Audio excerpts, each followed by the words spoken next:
Traveling the Vortex.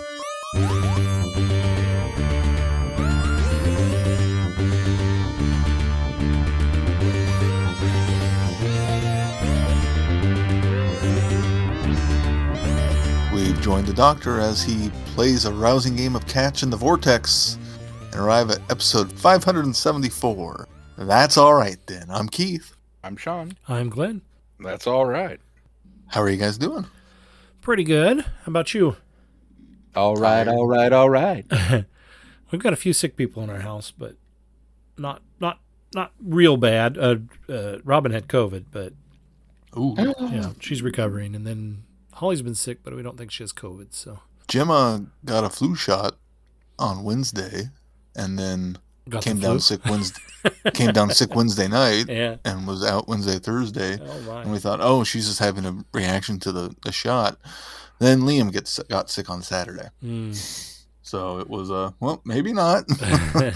Luckily, Sarah and I have been all right, other than just kind of a little more tired than normal. Yeah, well, that's good. Yeah, I've been okay so far, and a little more tired than normal. But did you guys watch or read anything this week?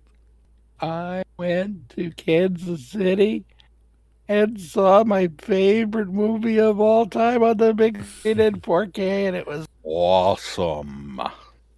And which movie is that? The special edition of The Abyss. Xanadu. No, that's a pretty good one, but no, I can't back that up. It's terrible, but I love it. The special edition? Oh, God, I wish. The special edition of The Abyss just got reissued for one night only. And it was everything I had hoped it would be and more. It was so good to see it again, and it was glorious and beautiful, and now I can't wait for the digital copy drops, I want to say this week, and then the physical media comes out next year in March. So, is it that long after the digital? Yep. That's interesting. I don't know why. Well, because they want you to buy the digital, and then they want you in 4 months to buy the Blu-ray. So, yeah, but the Blu-ray comes with the digital, so I'll wait. What about you, Keith? We watched or finished part 1 of the final season of The Crown, which was a huge downer. Looking forward to part 2, which drops this week. Hopefully it kind of lightens the mood a little bit, because this whole first part, which was only 4 episodes, was all of the Dodie and Diana 16 days before their death and death. So it's a foreboding, and then oh man, that's a downer. And it ends with the aftermath of her death. So it's kind of a okay. Didn't love it, but that's also because it pretty much only focused on that and barely focused on anyone else, which I understand why they did it that way. I just want to see the other characters as well. Right. And then I watched the final season of Ghosts, the UK version. And? Which was good. I don't think it's as good as the previous seasons as far as humor goes, but it was a very good goodbye to the show. What about you, Glenn? I didn't. We've been watching, the usual fare of Christmas specials, so nothing really new. We've watched both. Well, 2.5 Pepper Landings, because the one's a short film. The third one's a short, and then some Frosty and some just a bunch of other stuff. Almost all the Charlie Brown ones now, which I hadn't seen. It's Christmas time again, Charlie Brown, for a long time. So we watched that one. Christmas festivities are in full screen. And then I got whammed this morning. I saw that. Now, in what world does Sean Collins go out before Glenn Bartlett in Whamageddon? In what world does that happen? My alarm radio is set to 94.9, which is a station out of Kansas City, and they've already switched over. They've been full Christmas music since Thanksgiving, and so I normally listen just enough to the news in the morning and then flip off, because it's like, nope, I don't want to get whammed. And so I was up this morning and getting ready to go, and they were talking, and we're going to do this, and this contest is coming up, blah, blah, blah. And I'm sitting here literally thinking to myself, you should go turn that off. You should turn that off, because they're going to go to a break, and you're going to get Last Christmas. And I was like, yeah, but, it's all the way over there. What are the odds? I have this on my, the Google Home thing. All I have to do is say, "Hey Ziggy," and it turns it off. That's how lazy I was. And I kept thinking, dude, you got to do it. You got to do it. You got to do it. And then they said, well, we'll take caller number 9 for this contest. Here's Last Christmas. I went, no. And you didn't get to turn it off in time? No. They announced it even? They announced it. Here's George Michael. And I could see Sean diving across the room. No! In slow motion and just missing it. In a weird way, I feel like a weight has been lifted off. So I saw that and I was like, oh, wow. But, over the weekend, we were in the car and we were driving to somewhere.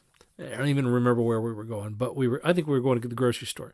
We're driving to the grocery store, and we have KMAJ on in the car all the time, and it's always Christmas, but that's because we absolutely love Christmas music. So it's playing in the background, and I'm always assuming I'm going to get whammed because I listen to Christmas music all the time. Now, granted, in my car, I listen to my own playlist, and I have strategically taken Wham off of that playlist the last couple of years, but we're listening to the radio because that's what Holly listens to when she's in the car. And so it's down low enough that, you can hear what's going on, but we're talking and not really paying attention.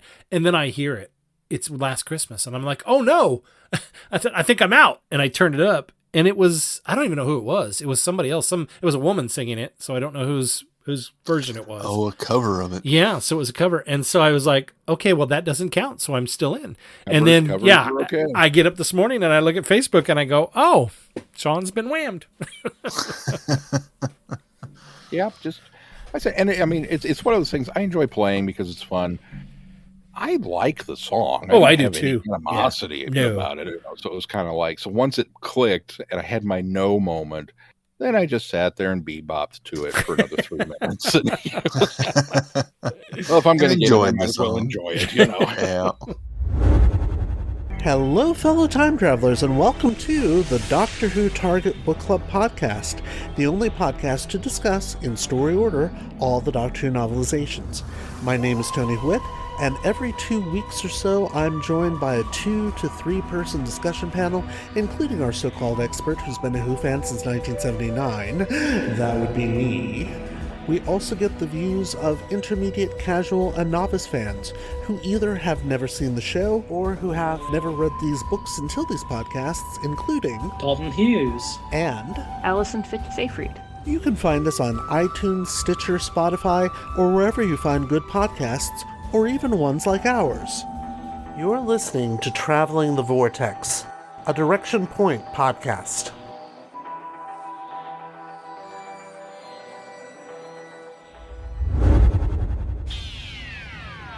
You are invited on an adventure across all of time and space, in a completely random order. It's the Police Box in the Junkyard podcast. Jump in the TARDIS with your hosts, Eric Gulbranson, Asad Kheshki, and Matthew Kressel. Explore Doctor Who TV stories, audio adventures, and books, both novels and non-fiction. The Police Box in the Junkyard podcast. It's the entire Whoniverse on shuffle. The Police Box in the Junkyard podcast is a member of the Direction Point network and is available about once a month wherever you find your podcasts. You are listening to Traveling the Vortex. All right, well, let's talk about some news. We don't have anything before that, right? No, news. Well, they announced this week that the Celestial Toymaker is coming out on Blu-ray and DVD animated. So it was inevitable, right? Yeah, the mirror was right. Yeah. Raise your hands. Although I think the mirror indicated that it was going to come out.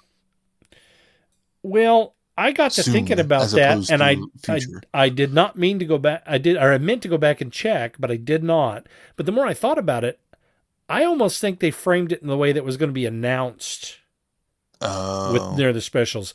But I think we took it that it was coming out near the specials. So, it may be written vaguely enough that it could imply either way. It covered its bases. Yeah, exactly. Like I say, I forgot to go back and look and verify that. But I had it in my head that maybe that wasn't quite written the way we read it. But either way. a Doctor Who story will be animated at some point in time. Well, they specifically said toy. You heard it here first. They specifically said Celestial Toymaker, so I think that we can give them some credit with. They did, probably. Yeah. They did. That's their. Which sounds weird. They've got somebody on the inside for sure. So, have we watched the trailer? Yeah. Yeah. What do you guys think of the animation style? I don't love it, but I'm willing to give it a chance. It looks better than Web of Fear did. I assume it's the same company. I don't know that it is, but it is certainly the same. They're taking the same approach wherever it is. It's got a very much early Clone Wars look to it. Well, yeah, if Clone Wars was done a little cheaper. Early Clone. Early season 1. I don't even think it's Clone Wars. It's more like reboot. Mm-hmm. Yeah. I mean, a little bit. It's early CGI look to it. And I'm with you. I don't love it. But while my brain was going, oh, Reign of Terror, for this one, it this is going to sound weird. It kind of makes sense. It works for the story. For the story, it works for this story because of the structure of the story and what it's dealing with, and this is a made up universe. Mm-hmm. Okay, that kind of gives you some poetic license in that regard. So, and it's a story that doesn't have a lot of human characters in it, anyways.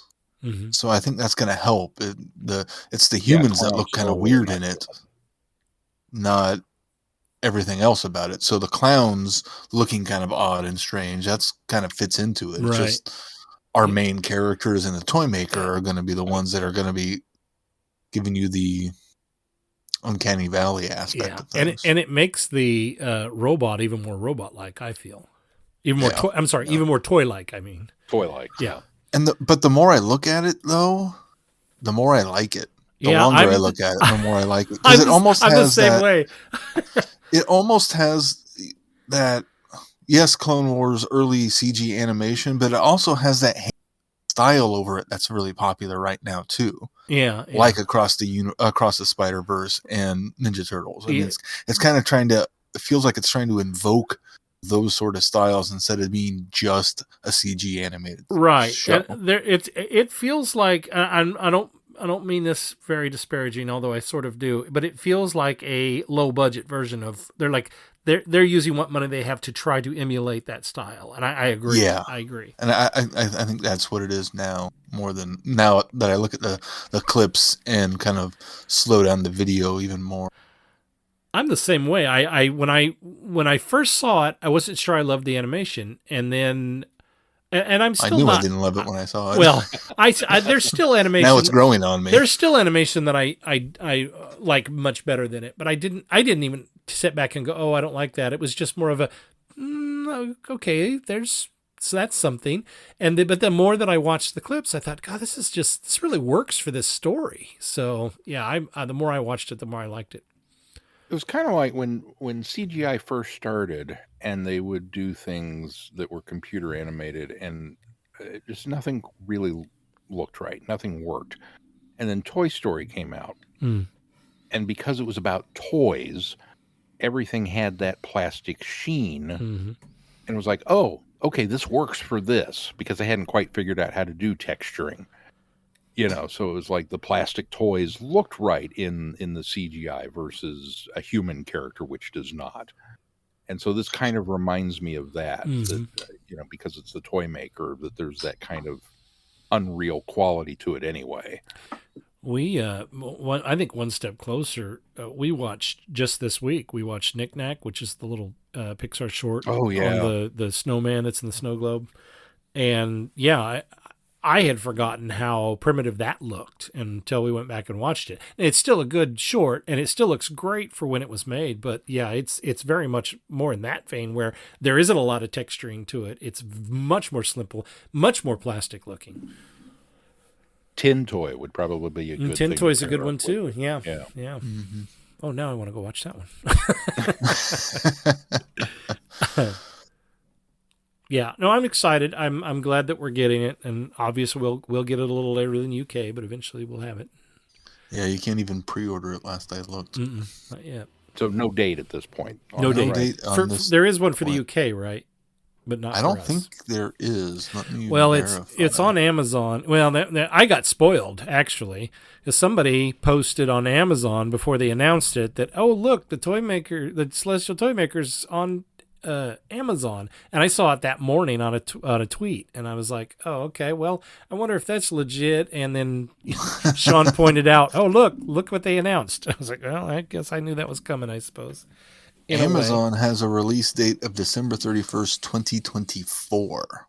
Well, then they've just put an arbitrary date in, because that surely won't be that long. I would hope not. It'll be here soon Or they enough. have a lot more they're going to work on it. Yeah, well, maybe. It'll be here soon enough. Yeah, the Rare Waves just has coming soon as a release date. Okay, so there is officially no release date. Yeah. They just say coming soon. What else do we have? Oh, Doctor Who has a single topping the charts, and it's not Doctor in Distress. That's right.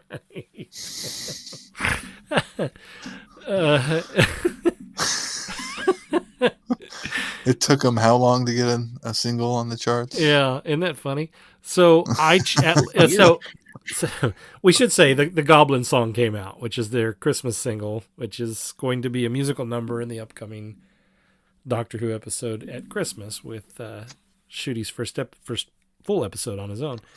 And they announced, damn it, am I still here? You're still here. Mm-hmm. Who left? Nobody left. Okay. No one. Sean put a comment. Oh, I'm Sean, sorry. Does quit that putting ding on comments. your No, end? yeah, that's okay. Don't worry about it.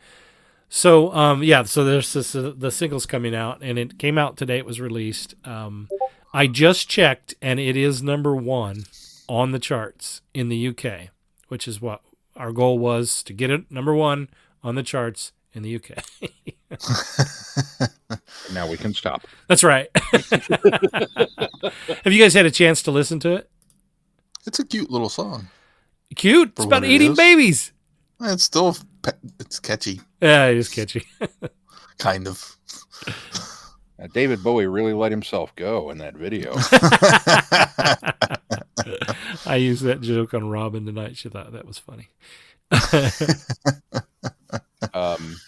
Yeah, I again, another thing that I kind of had to reset my fan brain, because I went, okay, let's see what this is all about. Play.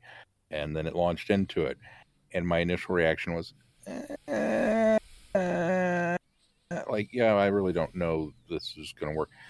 But this is no different than George Lucas throwing a music video into Return of the Jedi. So it's like, you know what? Yeah, it's a Christmas special. RTD always does big, bizarre, gonzo stuff for Christmas. Why not? So, and it is kind of a funny song. Seeing it in context is going to make all the difference.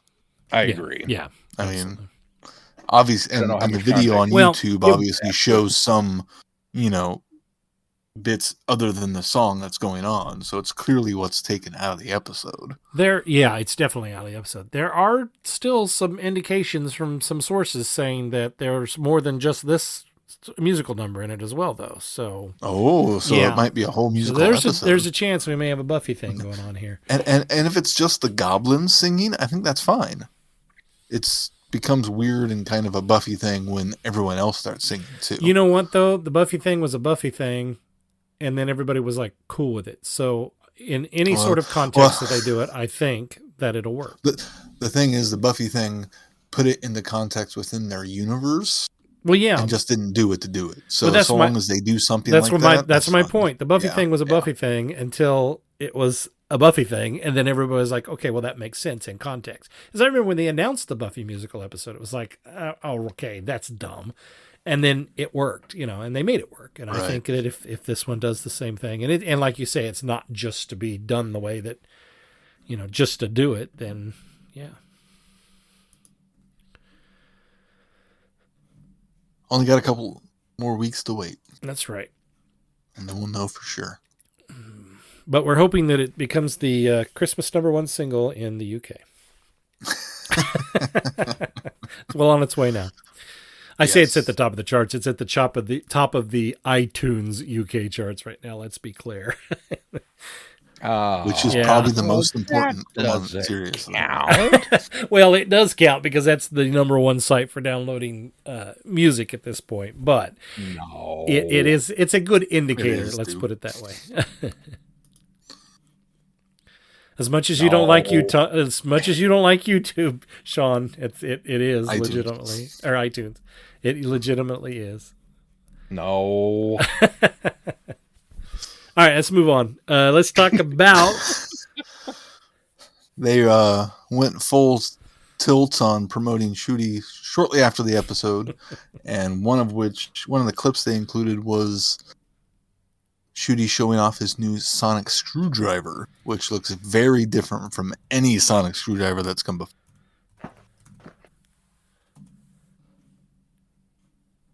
I kind of like the look of it, though.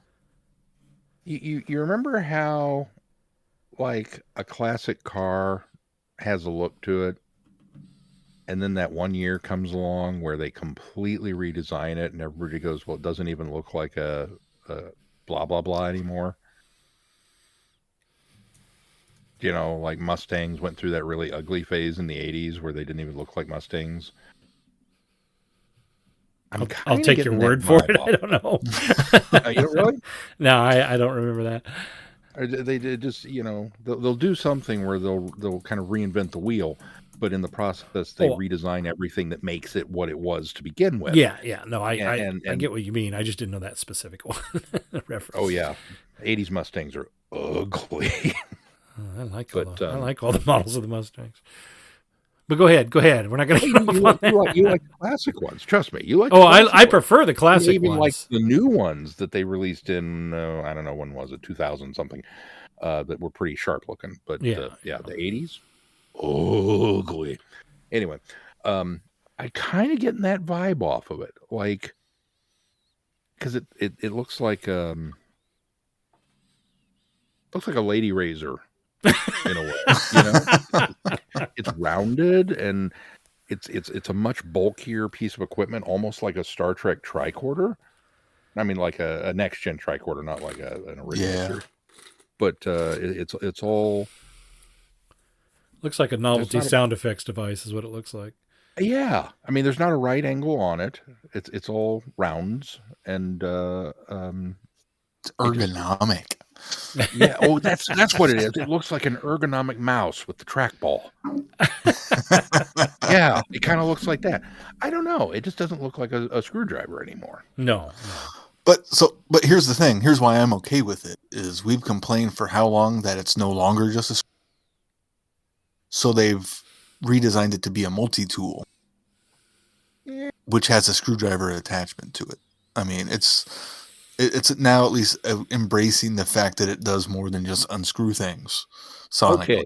It does a lot more than that now, and it shows that it does that. Part of it like flips out like a Swiss Army knife. Who knows? Then I would be totally okay with this. But it's a sonic, so it doesn't need to flip out because it can do it sonically. The emitter, you know, it's got a that comes out, and I don't know. Yeah. You redecorated. I think maybe I'm a little on Sean's side with this one because I like the originality. I like them taking some chances and doing something different. But it's really hard for me to accept that design. It's better than the Sonic Cane. Probably a step below the glasses, though. Well, that's just it. I mean, they have gone outside the box a little bit, but they never called them screwdrivers. And like you said, it's true. They're referring to. Well, I wonder if he won't actually call it a screwdriver in the actual show. Well, they're just maybe not. Maybe in the promotional material as a sonic screwdriver. Yeah, because you could just refer to it as my Sonic. Right, because that's everybody's used to the Doctor having a sonic screwdriver. Right. Yeah. So I mean, I do like. Go ahead. No, it's fine. I do like the. Did you see what he said about the Gallifreyan symbols on the back? Mm-hmm. Yeah. which I like the fact that it says the sharpness of the tongue defeats the sharpness of the warrior. That's a very Doctor Who sentiment to have on his quote unquote weapon. Mm-hmm. Yeah. I'm sure I'll get used to it. I'm sure that it'll be fine. It's a little off-putting to me right now, but I'm sure I will grow to love it.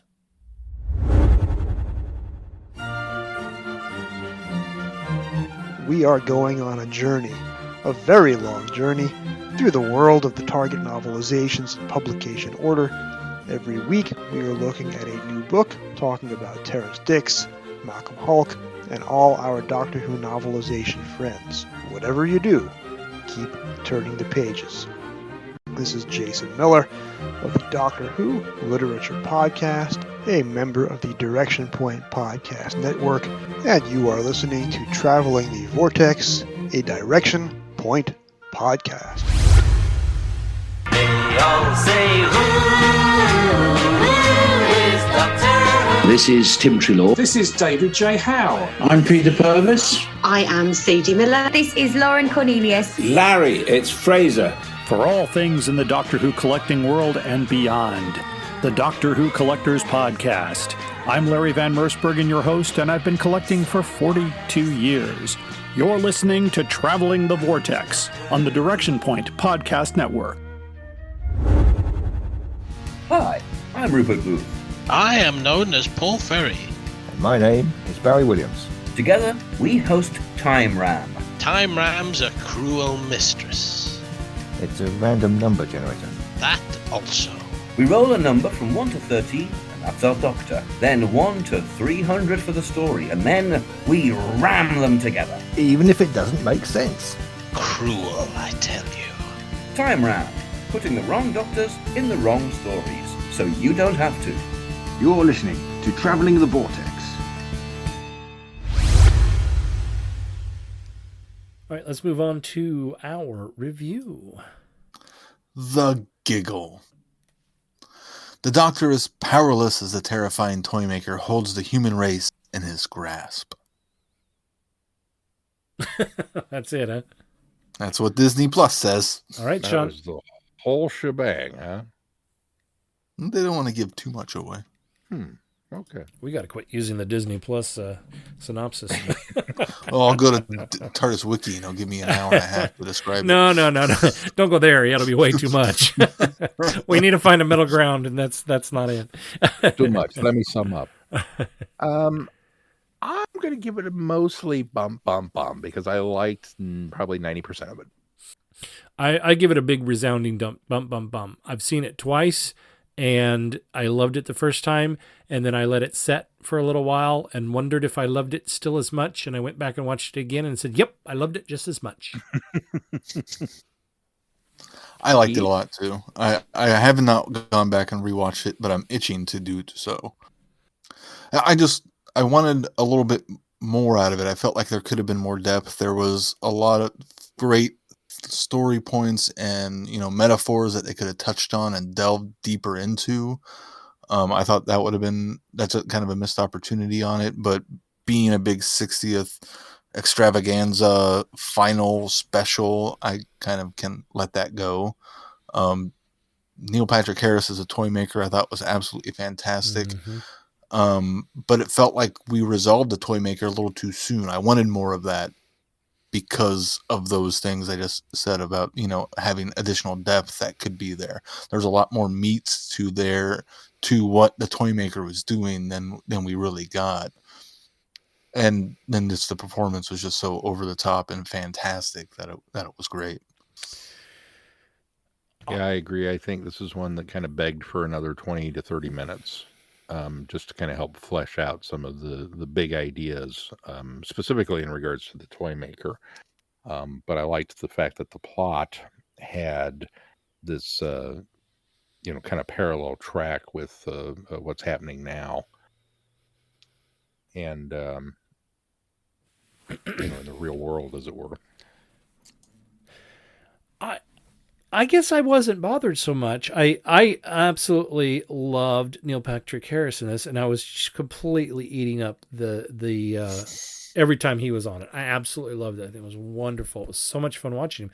But I also don't feel like I didn't feel like it was wrapped up too quickly, because I think what happens at that moment when the thing happens and Shooty comes on screen, he just commands the performance from there on out. And I think that it really needed to be, okay, we're putting the device aside, which is the toy maker, and we're going to wrap that up and then give them that room to kind of explore what they explore between him and the 14th Doctor, and why maybe this happened, and that it is time for him to slow down and stop, and that he's gone 15 lives now, and this Doctor can kind of retire, but also the Doctor can go on in a different means. And so I think they needed that time away to deal with that. And so I kind of felt like I was done with the toy maker at that point. Not that I wouldn't have liked another 20 minutes. Yes, that would have been good, but I didn't feel myself yearning for it at that point. So I kind of come at it a little different, I suppose. See, and I wouldn't want more toy maker after that point. I just want more toy maker leading up to sure. Yeah. And I could have used a little bit more unit too, because obviously they're establishing a spinoff. Yeah, and I think that's exactly everything that's going on there. I felt very much, what's going on? I felt trying to catch up a little too much while I think breezing through all the unit stuff. I think that's exactly why they did the unit stuff that way, because it's just a taste of what we're going to be getting from that spin-off series. So I think that was actually probably framed well. We don't need more than that because we're going to get more than that. So I think I liked that just having a little taste of what's to come. I also think that Donna Noble is going to be in the unit episode now, or the unit series now, especially since at the very least as occasional guest stars. Right, since she got hired there on the spot, which I thought was great when she negotiated double. She negotiated double the salary with 5 weeks off. That was great. I love that. I went through the whole range of 60 a year. It's like, that's pretty good.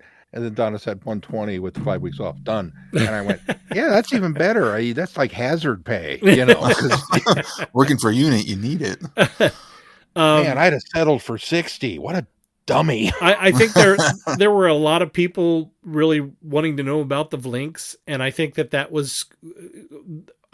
what they gave us was good and necessary for us to whet our appetite and go, okay, so who is this? Where did this come from? There's been a little bit of behind the scenes. I think Phil Collinson said that the idea of the Vlinks, which we'll get more later, but he's I think salvaged from he's a passing spaceship that crashes, and he ends up being salvaged and brought to unit from that. And that's all we know, I guess, as far as I have been able to dig up. But I like the fact that we don't know anything about him, and that he's just kind of thrown on our face, because now we can go into the unit series and backtrack and show all of this great stuff that we saw. We can show how it kind of comes to be. I mean, or at least learn more about it as we go. You could very easily set the show, sometime between Power of the Doctor and this, build up, jump past it, and then move on. Right. Or do it from a, I suppose this is kind of what you're, this is an info dump. Right. I think this is what you're also saying, but I think maybe start from post this, but give us little pieces of prior to as we got to this point. Yeah. I think that would be kind of cool. Maybe even start the first episode as a current time episode, and then maybe the next one be a this episode to kind of set the players in motion. So each week, each player kind of gets a different build up or examination, and then come back to present day and go from there. That might be kind of cool. I don't know. We're we're developing a show that we have nothing to do with. You're right. Can you tell we're a little excited about it? Which I really hope Mel is a part of that show. Yeah, and I think that and I think we have some confirmation that she will be in some future episodes of the main series. Yeah, because they didn't announce that she was going to be for this, if I remember correctly. They announced that it was going to be in the first season of Shooty's season. That is so right. Obviously we're going to come back to Unit at some point. Yeah, and we did learn later that she was in this, but yeah, I don't think I did. I was shocked. Oh, you were really? Oh, leading up to this. Oh, a few weeks back, they had started because there's a shot in the trailer that somebody spotted her in the background, and that became the buzz. Oh, wait, Bonnie Langford must be in this, and then I think BBC official finally said, or Doctor Who official finally said, yes, Bonnie Langford will be in this. So I knew going into it based on that. So, but it was still a wonderful moment when she shows up. I loved that. Yeah. They still didn't explain about that. They didn't explain how she got from the 25th century to the 20th century, but they did explain that she bounced around the universe for a while with Savlon Glitz. So they at least stressed that. And then they did say she caught a what? I don't remember what they said she caught. Something. Zoinic, something like that to get back. Zinx or something. Yeah. So maybe like an Uber, but not. maybe it a also time travel Uber. Maybe it also goes in time and space as well as space. So I'll let it pass. How cool is it that Savlon Glitz was still a thing? Yeah. The fact that they actually referenced him was fantastic. Well, he lived to 110 and then tripped on a wine bottle and died. They kind of laughed about it, but I thought, that's kind of glib, but also kind of funny and poetic. Well, that's how that character would go. Yeah, that's totally how he would go out. That's so true. Living the life for all of us. I'm going to pour one out to you now, Savlon Glitz. Yeah. No, that was great. I had no idea that Bonnie was going to be in it. So seeing Mel again was just like, oh, that was cool. And another thing that somebody has made the kind of, I don't know, say crass comment, but, I guess all old companions go to work for a unit now. Mm-hmm. Okay, yeah. But they could if they want to. It they don't totally have to. makes sense that they would. Because, they have some experience with us, so why wouldn't unit reach out and say, right, hey, could we hire you as a part-time consultant if we need you? Could we bring you in for something? Makes sense. And then if you're going to have a former companion on a keyboard, being a desk jockey, right? Yeah, Mel, the computer programmer. Which that is what's great about this is we went how many episodes of her being a computer programmer and never doing anything with that, and now finally we get her in her actual profession in this story. I think that was great that they did that. Yeah. So that was all very cool. Mm-hmm. Now, okay, I'm going to show my lack of education here.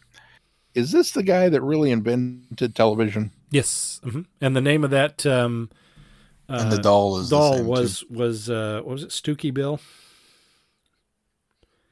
That's really the way it went down. Yeah.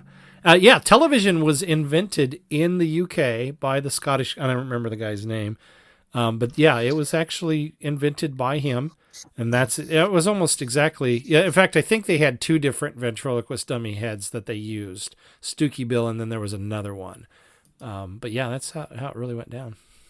Well, I mean, minus the Giggle, although maybe it really did go down with the Giggle. That last satellite, as far as I know, hasn't actually gone up yet. So. Right. This isn't like a Mavity thing. This is the way it actually went. If you go online, you can find pictures of. Yeah, I had no idea. Yeah, of Stooky Bill on the actual first transmission. No idea. Well, that was cool then. Yeah. Stooky Bill less so. Glenn, ventriloquist dummies are still creepy. When I saw when I saw it hanging on the wall in the toy shop, I thought, oh, Sean's gonna hate that. And then later, that whole sequence I'll just wait till you see the real thing, Sean. Being threatened by the rest of the Suki family. Yeah, that's kind of what I envision Glenn's garage to be like.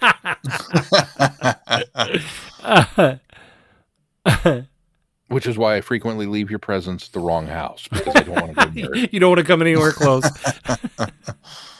Oh, good God. No, take that away. Keith has posted and you in can our... go see him in person. Keith has posted a picture, a real Stooky Bill picture in our chat. So, no. He survived better than the fire indicated in the episode. Ugh. So yeah, that was cool.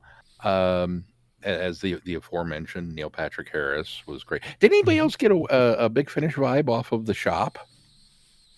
Like the guy walked into the toy store, and I'm like, the Charlie episode. Listen to this. The Charlie episode. Yeah, absolutely. Where's the cabinet? Where's the escape room? Well, that little door. That's the door that you. That was it. In fact, very much in the same line, when she goes through the door and ends up back in the toy shop, very much the same thing with the hallways that was in this one. Yeah, same vibes. Yeah, absolutely. And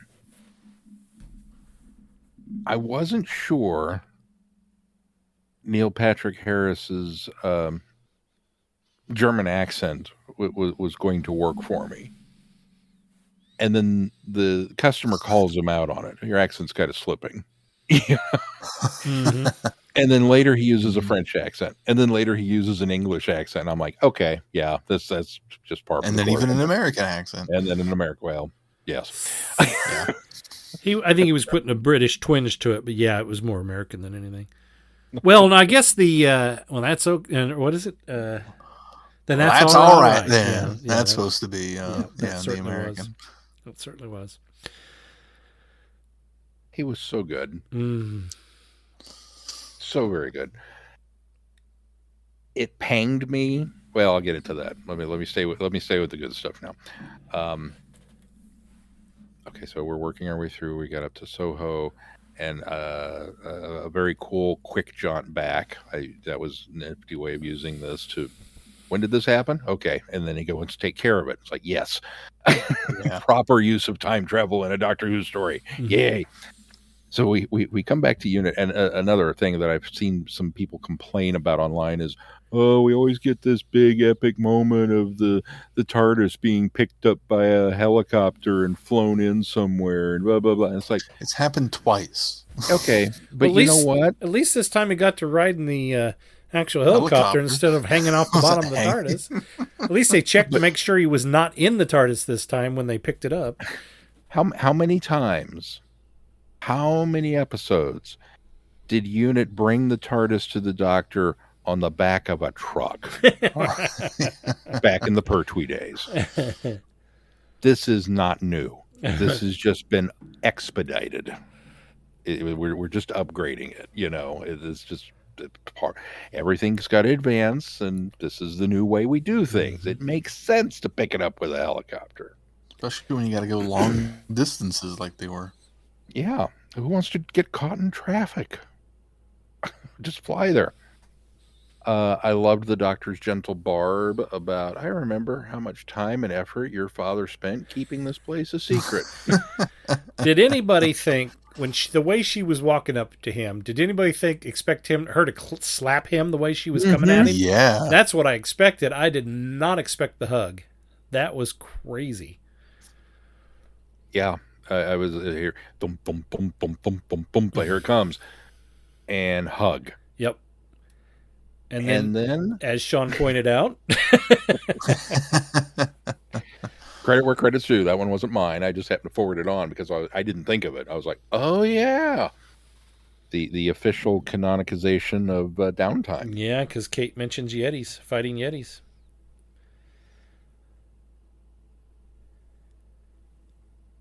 Which is cool. Yeah. I mean, it is. I love it. I love it.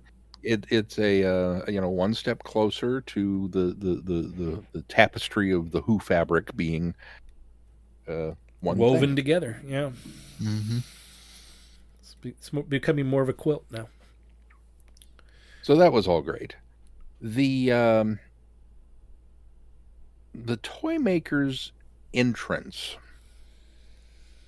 Okay, so his arrival at Unit, absolutely loved, because it's just To the Spice Girls. big and it's high energy. I'll and tell it's you. the Spice Girls, and it's like, yes. I watched that on Saturday, and then that song was in my head all day Saturday, all day Sunday. Went to work today and finally got out of my head. And then I came home and watched the episode again, and it's back in my head tonight. That was fantastic, but and I'll come back to that when I do the 10% of the things that I was a little like, meh. So right now we're just going to leave that dangling. Remind me to come back to it. Did anybody else legit worry when he got a hold of the gravimetric beam that we might just lose a couple of companions and support staff? These people might just not belong for this world anymore. No, yeah, the first time I watched it, I was certainly on edge that there was a chance, but also I didn't think that because of the fake out death in the first one, I didn't think we'd get a Donna death in this one. I just in the back of my head, I didn't think Donna was going to die in this, and I didn't think they'd bring Mel back just to kill her. Exactly. And knowing that Mel's presumably going to be in the series, in Shooty's series as well at some point, I didn't think they'd kill her either. And then same thing with Kate. So I don't think at that time I felt like any of them were actually in peril, but it was tense enough that I thought anything could happen here as well. So yeah, a little bit maybe. I totally thought somebody's going to die. Somebody is going to get hit with this ray beam and go down. And I kind of thought it was Donna, because despite the fake out early in the Star Beast, Odd Duck Phil and I have been dreading these three specials for a year and a half, 2 years since they were, the casting was announced. Because, oh, look, they're bringing back Donna. That's so awesome. Oh, look, they're bringing back Grandpa Wilf. That's so awesome. He's going to kill them. Well, this isn't Moffat.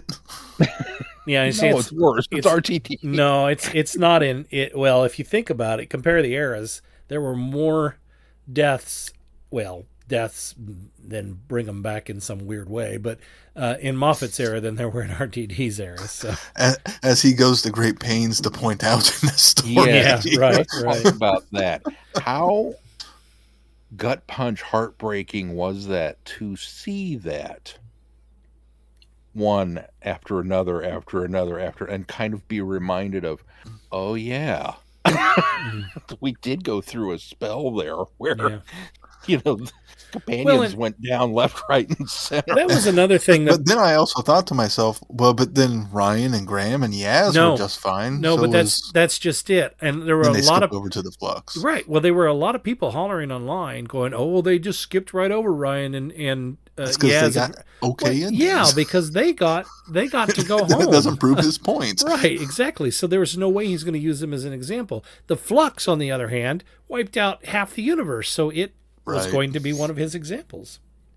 And just what a brutal visual that, it's a toy maker. Mm-hmm. So here's the marionettes and the strings and the scissors, just wow. That was that was probably might have been the most impactful visual part for me of the whole story. I think the guy that had become the marionette was one of the more impactful visual things for me. The assistant of the television guy, when he went in there and pulls him off the wall, and then he unwraps him, and all of his body is the marionette, and then the strings coming up, and that wonderful upshot of Neil Patrick, or of the toy maker. That was really, really impactful for me. Yeah, agreed. But on the other hand, it gets really tense in that other room with Donna, and then Donna just goes full Donna on those dolls. That was great. And I like how she deals with the mom and the babies are like, nope.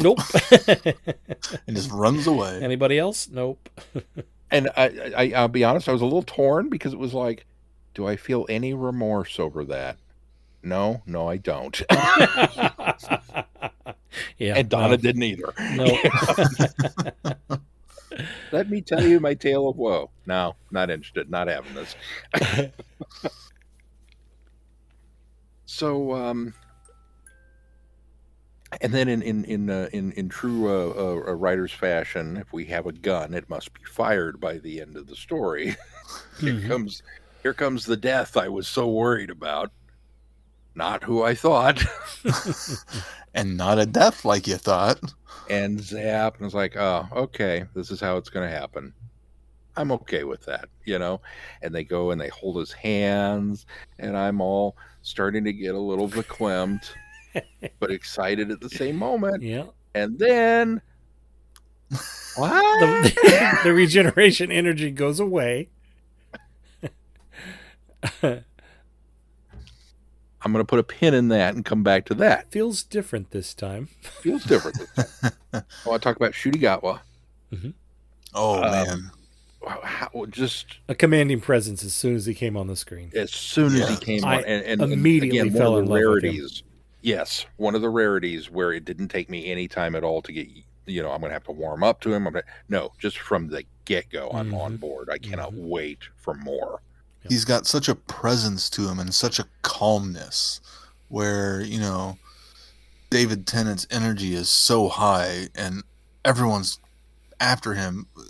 Jodie's a little less, but everyone after him has kind of kept that same high energy, just go, go, go, go, go. And the calmness, while he's not still, but he moves with purpose. He's not just fidgety. He's still and just so much there. And I think as we see throughout the rest of the episode, it winds up being a doctor that, has dropped his baggage, so he's kind of free to move on. Absolutely. And I think that's what we see in him instantly. Yeah, well said.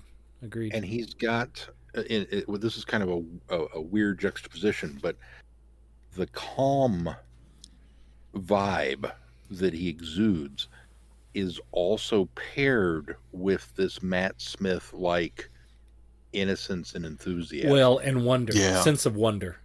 Yes. Sense of wonder. Yeah. Yeah. And I think that's, back to a doctor who's let's go see the universe, Yeah.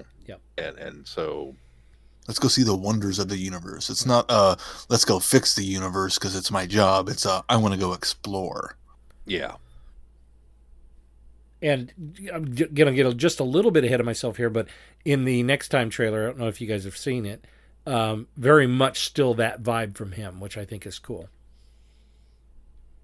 It's almost an Eighth Doctor. These shoes, they fit perfectly, kind of just finding the joy in the simplest of things. Yeah. So that was amazing. And again, so very hyped for him. And we dispatched the toy maker, and then we have this tugging at the heartstrings, incredible sequence of self-help. And if there's anybody that needs it, the doctor needs a doctor more than anyone else, as kind of foreshadowed in the last episode. Yeah. And just, he comes in and he gives him a hug, which is not a reaction you get a lot of with multiple doctors. Most of them have a verbal barb and maybe a twinkle in the eye and a smile, but they kind of tolerate each other, but that's the extent of it. And this one's just like, no, come here. And a hug. It was like, wow, I didn't know how much I needed to see that. Yeah. And the acknowledgement that it's okay to let go is such a powerful moment. That, I mean, you could do this on any show, and it would be something, but to do it on this show with this history, with these kinds of things, and we've all assumed that there are breaks in the action, that the Doctor does get to go fishing occasionally. Sure. Yeah. They do get to spend some time in the Eye of Harmony before it all goes wrong again. But for the most part, the televised sequence of adventures for 60 years has been from one disaster to the next, from one death to the next, from one bad guy to the next, invading army, suicidal megalomaniac scientist, just da da da da da da da da da. And the fact that the Doctor has weathered that for as long as he has is just so incredible. And I loved, did anybody catch it was almost a drop line where when Donna was talking to him and said something about, well, you've never really, done this or whatever. And he kind of glibly said, I'm millions of years old. Billions. Or billions of years old. Yeah. Okay, so in my mind, that 100% puts to rest the argument about the confession dial. You could argue that, but you also have to remember the timeless child element of it also. That adds even more billions. Yeah. So yeah. I think you also have to remember I don't acknowledge. Well, that's just it. You can look. But the timeless child, it often says, when Matt Smith says in the Day of the Doctor, I'm so old I forgot how old I am. Well, that to me that's always been a cheat. And so I think this time was more definitive. So you don't have to say that anymore. I think that what it does is it acknowledges the confession dial, and I think it also acknowledges the timeless child at the same time. So I think that it works on both levels. Because billions is pretty vague. I'm decades old right now. Right. I didn't say how many decades. He didn't say how many billions. Right. It's a big number to us, but once you get so far, it's like, oh, it's billions, Is that in Gallifreyan years or Plutonian years? I mean, I don't think that's made a circuit around the sun yet. Yeah. So I love the fact that we get a happy ending, essentially. And of all of the Doctors to get it, other than the War Doctor, I think Tennant's Doctor is the one that really kind of, this is good. And I love the kind of postscript scene with him sitting around the noble family, and as he said, this would kill me. I'm going to get bored. And all I could think of was the Matt Smith episode where he's painting the fence and running around. Right. Which one was that? Power 3. But it just to see him acknowledge that he needs the break. Yeah. That was so wonderful. I love the sentiment of it. And I think I would have liked it more had they not given him his own TARDIS. Because of this Doctor, and especially this incarnation of the Doctor, considering the characterizations he's carried over from the 10th, I have a hard time believing he's going to sit back and retire. Well, he's not. He's obviously popped off back to Mars once. Yeah, he's popped off before. So it's a happy ending, but it doesn't feel like it's a resolution for the character. See, I sort of think, though, that... because of the bi-generation, I think affords the 15th Doctor to go out there and continue to the adventures to fix the universe and to be there, to be the hero. There's no longer the pressure on the 14th Doctor to do that, or this lineage of Doctors to do that.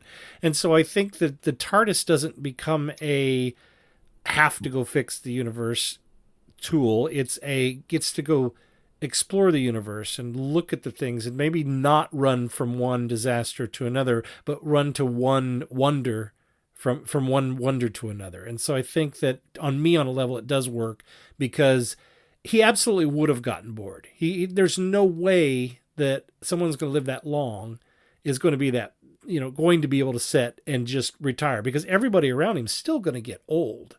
I mean, it didn't slow down his life cycle. And so I think that giving him a TARDIS to still have that mechanism to go off and do things, I think works. I don't think you could have left him without a TARDIS, because to me that would have been unrealistic. See, and I fully thought and bought into the idea, they're going to leave him without a TARDIS, and he is going to lead the unit spinoff. Yeah. That's totally what I thought was going to happen. I think they've tucked him away to make him at least come back in that series, and then if they decide to do a spinoff. I did think something I've been wanting to read for a while. I did see somebody tweet out that RTD is giving out David Tennant's like he's Oprah. You get a David Tennant. And you get a David Tennant. So I thought that was funny, and that's ultimately, we're arguing about that. We're not arguing. We're discussing about him getting a TARDIS. Ultimately, that's what it's for. There is this grand plan for a multiverse of Doctor Who, and that gives them a chance to bring him back anytime they want. It gives them a chance to spin off a series with his Doctor if they want. We already know that Rose is. They've already said Rose isn't done. So ultimately they could end up having some adventures together as some little mini series a year down the line or 2 years down the line or whatever. And I would be fine with that. Before I kept thinking, I'm not sure I like the idea of giving us an out where we can just continue to bring, David Tennant back anytime we want. But then I got to thinking about it and I thought, I enjoyed these 3 specials so much, and I enjoyed seeing David Tennant again. I wouldn't mind seeing more David Tennant as the Doctor. And if this affords us a way to move on with the 15th Doctor and have adventures continuing on, but also be able to revisit the 14th Doctor without having it to be a multi-Doctor story, then all power to them. I think they should do it. I'll be perfectly fine with it.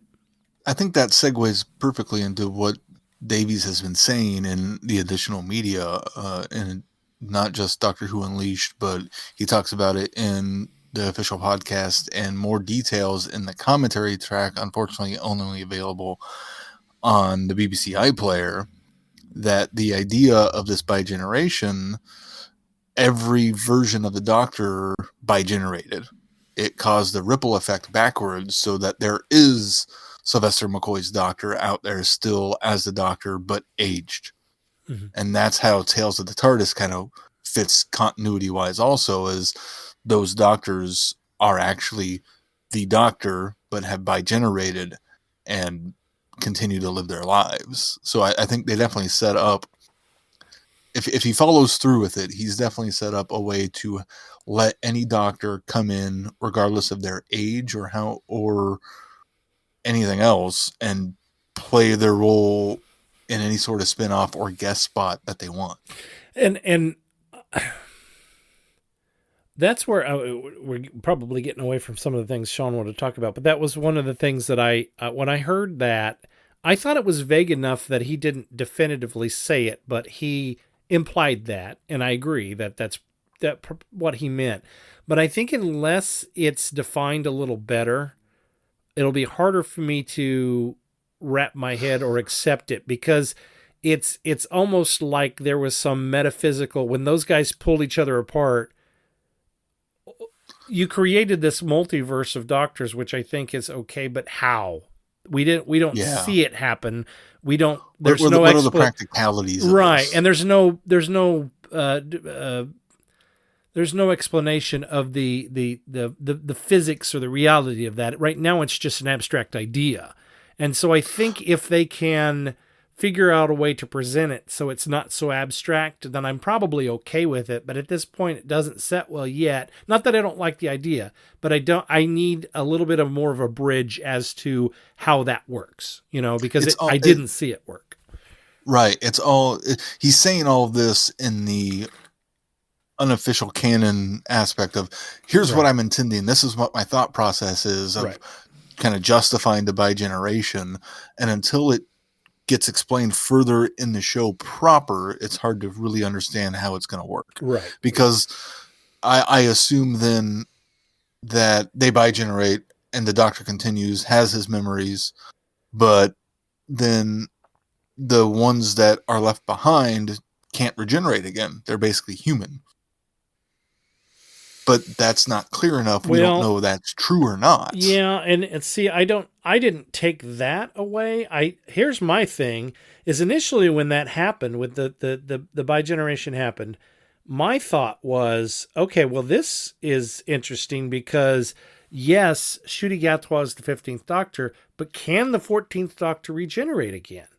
And so That's I the guess question. so that's yeah. So is Russell saying that, as you kind of stated, that might be that all of these doctors, including 14, now they aren't. I think you were using human in a sense of they're human like, where they now they may have an extended still life, but they aren't going to regenerate beyond this version of any of them, and I'm not sure how that works either. So because I did like one of the theories some people postulated was that maybe the curators that we've gotten, both the 6th Doctor version and the 4th Doctor version, maybe they are further versions of Tennant after the 14th Doctor regenerates. Might be an interesting thing to explore. I don't know that they ever would. I'm not sure that anybody wants to put a definitive lineage on the curator. I think that's a fun mystery that people are kind of leaving out there, but that could be something, and I kind of liked that idea of that being a possibility.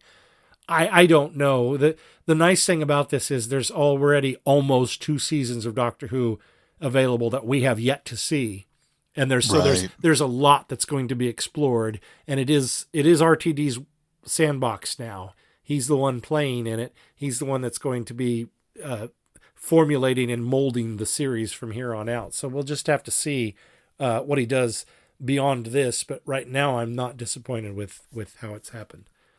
I think my only concern is lack of actually following through on it. And that's possible. It might not. Yeah. That and if that's the case, I can excuse away what happened because of the Toymaker's interference and how he affects reality.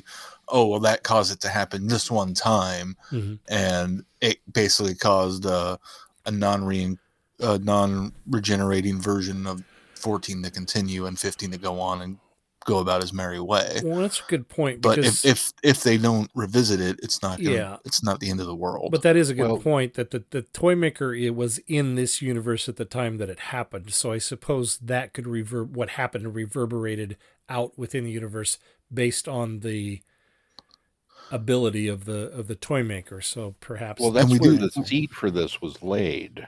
Was in the previous episode in Wild Blue Yonder. And he references that when he says, "I threw salt at cast the salt at the end of the universe." Yeah, and created that myth, and now bigeneration, which was a myth, has become a thing. Yeah. So if the Doctor's actions in Wild Blue Yonder have sparked this weakening of the fabric of the universe, where it allows the Toymaker to come through, it allows the ideas of myths and legends to suddenly become real. That might be very possible that that's where so that was the origin of it, and then this is where we're going with it from here. And so from that end of it, I'm very okay with it, and for all of the reasons that you guys said, that this is being able to dust Tennant off and bring him back whenever we want. That's kind of a cool thing, along with the implications that if this spiraled backwards through the timeline, and that's how we're going to get these Tales of the TARDIS, and that all these Doctors, because they even said I think it was the 7th Doctor in that one said, sometimes I regenerate and sometimes I grow old. It just depends on, it's just different sometimes. That makes all of that work, which is very cool. I'm with you guys on, okay, but now what? I would like to have at some point some exploration of where we go with this. So is the 14th Doctor just going to go ahead and be there on Earth and live out his life and heal, which is, as Ncuti Gat was, 15th Doctor said, oh, that's the beauty of the Time Lords. I'm already receiving the benefits of, your therapy sessions. Mhm. So he's going Therapy to heal out of and get order. better. Yeah. He's going to heal and get better, which is great. Then what? Does he die and the regeneration energy feeds back into 15? Or does he die and regenerate on his own and create yet another copy? And I think that's kind of one of those things where my fan brain is having trouble letting go of that. Mm-hmm. Because you gave me this nifty new concept, but you didn't give me enough to build on to, it's kind of like Timeless Child 2.0. You have now broken the sandbox and I want you to fix it. And it still kind of works within the confines of what you've set up. But the fanboy in me is going, no, the rigid rules are this, and this. And the rest of me is going, dude, there are no rigid rules. It's Doctor Who. You've got to let it go. Timeless Child. And so until we get down the road with that, I'm not sure how I feel about this concept. It's a little foreign. And I'll be honest. Think about it though. We're only 3 episodes into RTD 2.0 era, so there's a lot to be explored and a lot to be done. So much more to come. Yeah. And there's a part of me that, is maybe a little jaded over the very casual hand waving away of the tragedy of David Tennant's Doctor, of the one who regrets and the one who forgets, that all of a sudden, well, we're just not going to have that anymore because, well, we fixed it. We gave him a happy ending, and it's Tennant, which is everybody's favorite. So of course he gets the happy ending. And, the tragedy of Donna. Well, now she gets a happy ending. And you get a happy ending, and you get a happy ending, and it's kind of like, but the impact of those episodes was that they didn't get a happy ending. But now look how much longer it took to get the happy ending. It doesn't take the impact of those episodes away, especially if you go back and rewatch it all in order. Exactly. It just means that 10 years later, or even further, he actually gets resolution to the I'm in the same ending. I'm the same. I completely echo what you're saying. I agree with that. How ironic is it that of all of the RTD companions, Martha Jones, the one that was legit in love with the Doctor, at least on her end, didn't get a David Tennant. That's true. She's the only companion. Everybody else got one.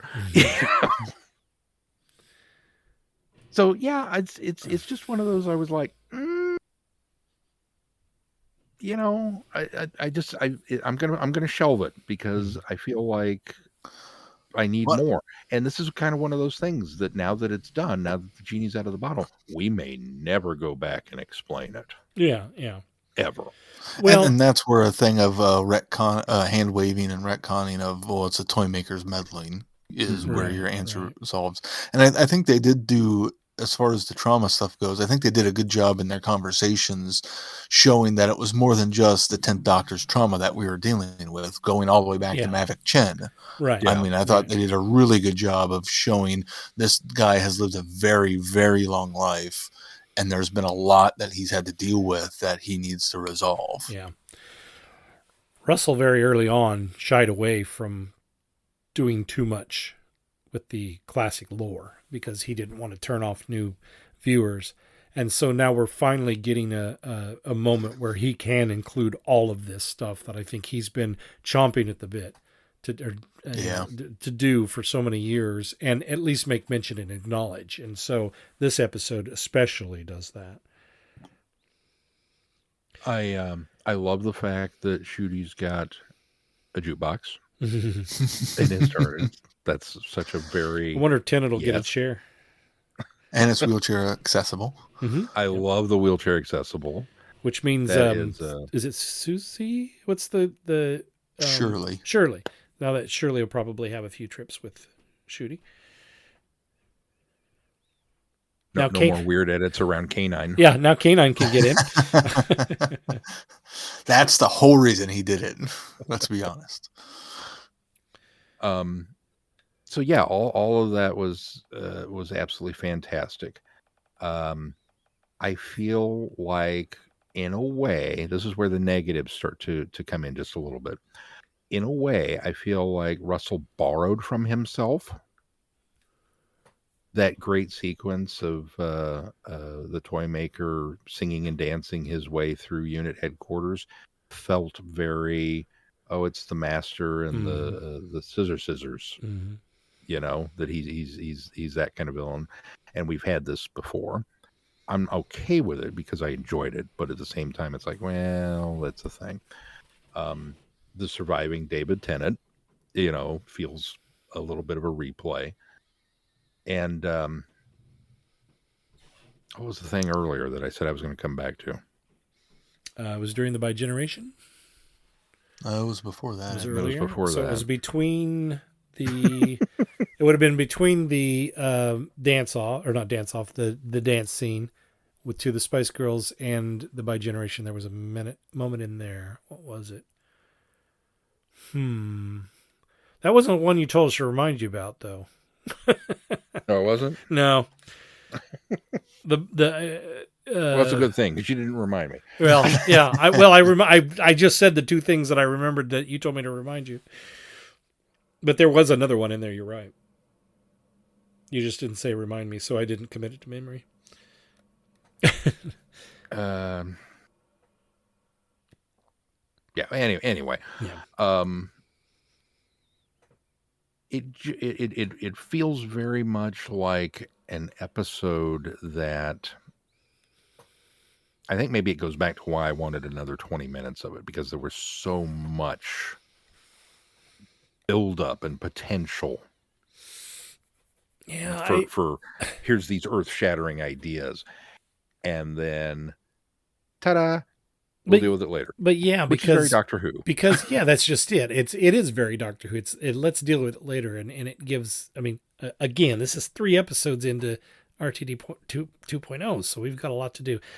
Some of the things that I thought was fascinating about this whole thing is that he mentions the one who waits. The toy maker mentions the one that he ran away from was the one who waits. He didn't do anything with him. So we don't know what that's going to be about. We have the boss. There's a wonderful fan theory out there. Have you? Yeah, the Zagreus one. I don't think they'll go that. I don't think Russell's ready to tie that closely together to Big Finish, but who knows? We'll see. Adapted a comic book. Well, that's true. The one that waits, though, it was one that was there. The boss we didn't get answered in this one. We thought maybe it was going to be the toy maker.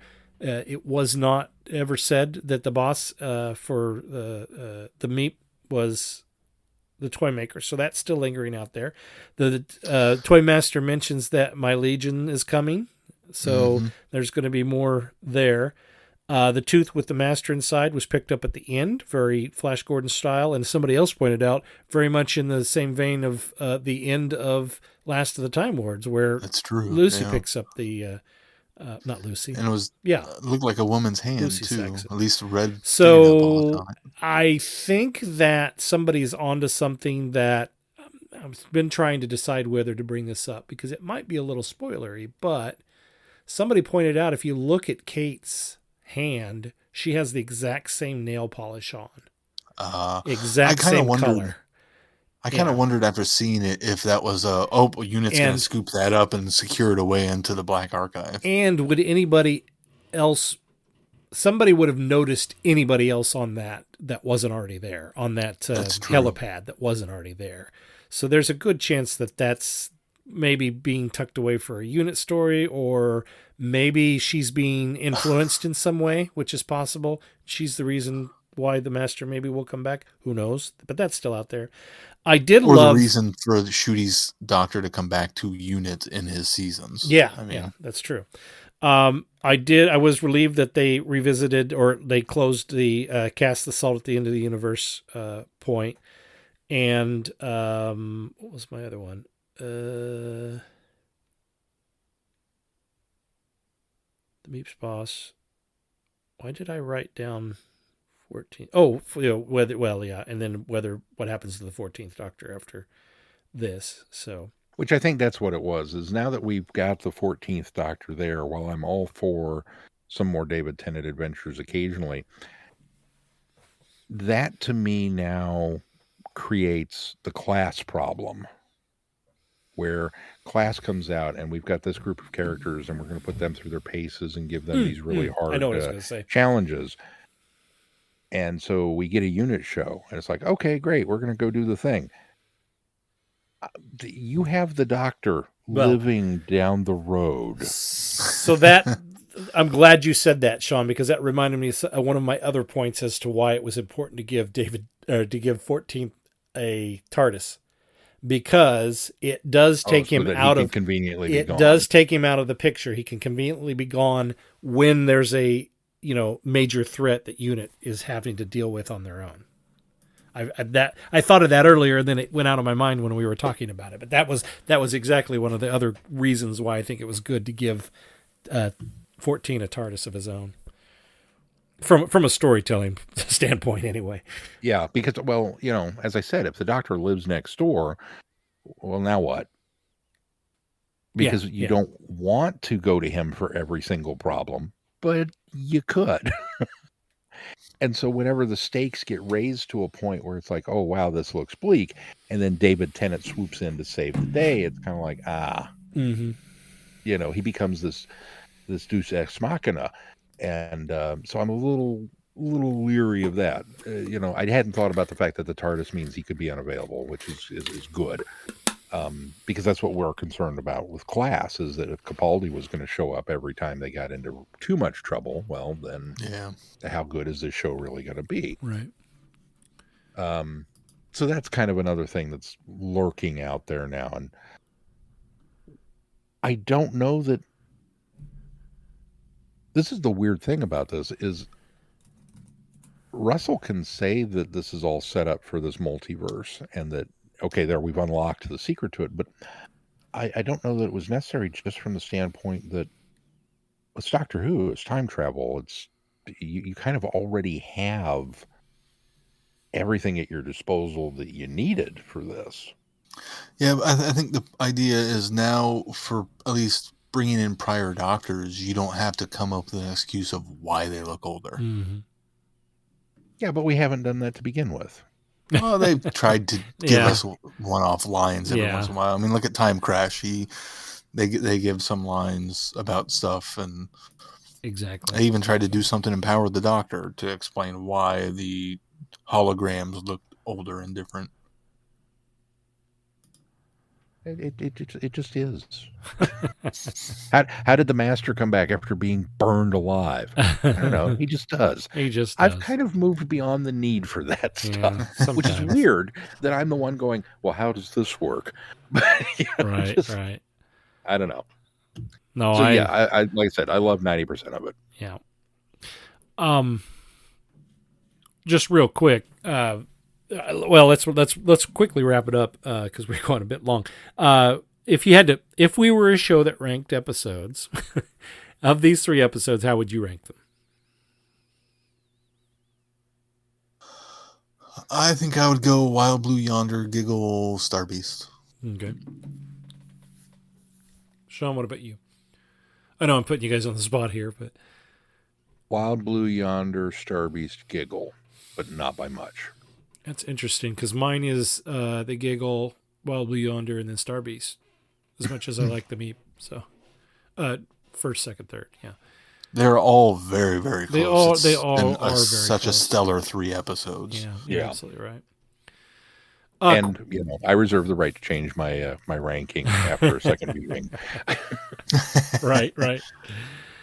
All right, let me read out some feedback real quick on our Traveling the Vortex Facebook page. Aaron said, a happy ending isn't what one expects when the Doctor regenerates. I am pleasantly surprised. Russ said, wow, what a third special the Giggle turned out to be. Great story, superb performances all around, a new style regeneration, a brilliant new Doctor, and the Master coming back. We couldn't have asked for more. Jamie wrote, oh, wow, that was outstanding. The true anniversary special. Neil Patrick Harris was a delight as the toy maker, and I'm making I'm liking what I'm seeing of the new Doctor. We got a multi-Doctor story everyone was clamoring for, and I thought it was a great ending for the 14th Doctor. John said, I expected it to be great, but it far exceeded my expectations. Now we don't have to worry about other adventures being shoehorned into a packed 3 episodes. They can spend another 10 years letting the Doctor breathe, or leave it as it stands. Either way, they did a great job. And then Rick says, the stuff of legend, Neil Patrick Harris, very nearly steals the show from not 1, but 2 Doctors. Bonnie Langford's return was a delight, and the phenomenal hour ties the bow on David Tennant's whole history as the Doctor. A joyous, lovely, altogether beautiful ride. Now bring on Christmas. And I concur. All right. Well, Sean, what do we got coming up on the schedule? Well, coming up on the schedule, we're going to review the new episode of Doctor Who next week. Oh, wait, there isn't one. This just in. And then depression set in. For a week. But only for a week. But only for a week and a day. Yeah, so we are going to give you a look at some fun and games with our look at Doctor Who 60 Years of Adventure, the RPG from our friends at Cubicle 7, who were kind enough to provide us with the materials for that.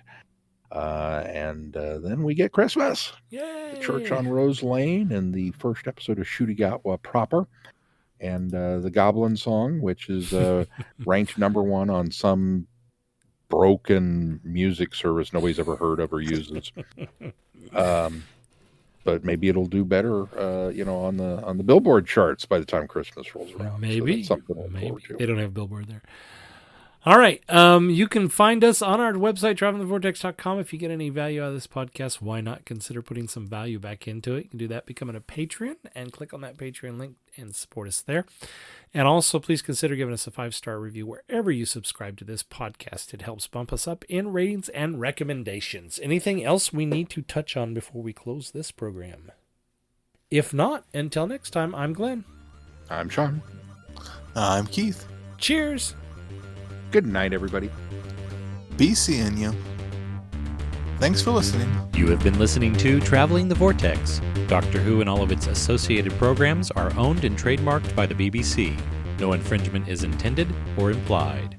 Direction point! Direction point! A Doctor Who podcast network.